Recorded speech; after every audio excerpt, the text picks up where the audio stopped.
பிஜேபியினுடைய அடுத்த சாதனை என்னவாக போகுதுனாங்க, இன்னும் 25 ஆண்டுகள் கழித்து தவறு எங்கள் மீது கிடையாது.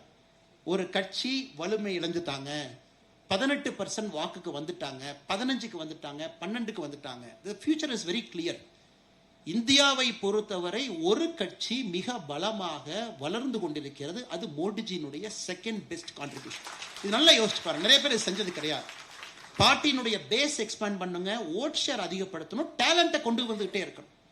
ஏன் இந்த பையன் பிஏபி ஸ்ட்ராங்கா இருக்குன்னா, ஆக்ஸ்போர்ட்ல படிக்கிற ஒரு பையன் நான் பிஏபியில் போய் ஜாயின் பண்ணணும், சிங்கப்பூர்ல டாக்ஸி டிரைவர் ஓட்டுற ஒரு அண்ணன் நானும் பிஏபிக்கு ஓட்டு போடணும். ஸோ எல்லாரும் ஒரே மாதிரி ஒரு கட்சியை நோக்கி அனைத்து தரப்பட்ட மக்களும் போகும்போது பொலிட்டிக்கல் கேரக்டர் சேஞ்சஸ். இது உருவாக்குறது சாதாரண வேலை இல்லைங்க, மிக மிக கடினமான வேலை. ஒரு பொலிட்டிக்கல் ஃபேஸை மாத்துறது. அது எப்படி ரூஸ்வெல்ட் அவங்க செஞ்சுட்டு போனாங்க. அதுவரை அமெரிக்காவில் பார்த்தீங்கன்னா பிளாக்ஸ் ரிப்பப்ளிகன்ஸ் ஓட்டு போட்டாங்க. 1932 எஃப்டிஆர் ஜெயிச்சு அவங்க அமெரிக்க ஜனாதிபதியாக வந்த பொழுது அப்படியே மாற்றி அவங்க அந்த நியூ டீல், எங்களுக்கு இந்த டிப்ரெஷன்ல இருந்து வெளியே வரணும், பிளாக்ஸ் ஃபர்ஸ்ட் டைம் மாற்றி டெமோக்ராட்ஸ் ஓட்டு போட்டாங்க. அதன் பிறகு அந்த 1932 கொண்டு வந்ததை 1960 லேட் 60s வரை கொண்டு போனாங்க டெமோக்ராட்ஸ். 40 ஆண்டுகள் எஃப்டி ரூஸ்வெல்ட் அவங்க உருவாக்கின பேஸ 40 ஆண்டுகள் கொண்டு போனாங்க. அதனால தான் FD Roosevelt is a consequent leader.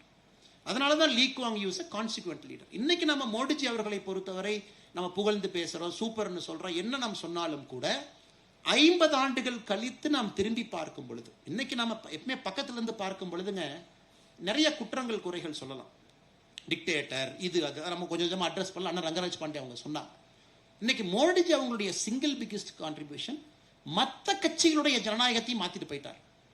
இன்னைக்கு மற்ற ஒரு கட்சி ஒரு டைனாஸ்டை ப்ரொமோட் பண்றனா பதில் சொல்றாங்க. முதல்ல டேக்கன் ஃபார் கிராண்டட்.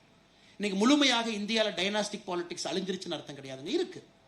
ஆனா மற்ற கட்சிக்கு ஒரு டைனாஸ்டை கொண்டு வரும்போது பதில் சொல்றாங்க. ஐயோ மோடிஜி பாருங்க செல்ஃப் மேட் மேன், அண்ணன் சிபி ராதாகிருஷ்ணன் அவங்க பாருங்க செல்ஃப் மேட் மேன் அங்க இருக்கிறாங்க, அண்ணன் நிதின் கட்கரி அவங்கள பாருங்க, அண்ணன் அமித்ஷாஜி அவங்கள பாருங்க, எல்லாத்தையும் பாருங்க தனி மனிதர்களாக குடும்பத்திலிருந்து வந்தாங்க, சாதாரண குடும்பம்.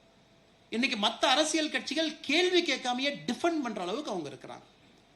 இது மோடிஜி அவருடைய தேர்ட் பிகெஸ்ட் கான்ட்ரிபியூஷன். காரணம், அரசியல் பிஜேபியில சுத்தப்படுத்தினது கிடையாதுங்க, மற்ற கட்சிகளையும் சுத்தப்படுத்த ஆரம்பித்திருக்கின்றார்கள். அவங்களும் சொல்றாங்க இல்ல அப்படி இல்ல, நாங்க கில்ட்டி கிடையாது, பட் இதனாலதான் நாங்க வச்சிருக்கோம் அப்படி.